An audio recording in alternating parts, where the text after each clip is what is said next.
حاب أسأل الأخوة الجزائريين، قرأت كثير من الكتب الغربية والشرقية واليونانية الإسبانية الألمانية.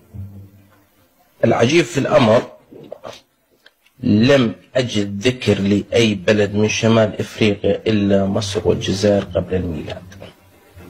مصر والجزائر. نذهب هنا إلى كتاب يخص حضارة بابل العريق والآشور والسريان، وجد ذكر كثير للجزائر على أنها بلاد كنعانية شمال أفريقيا، واليونان لم يستطيعوا الدخول على تلك البلاد بسبب القوة التي كان يملكها ذلك البلد. نقلب لكم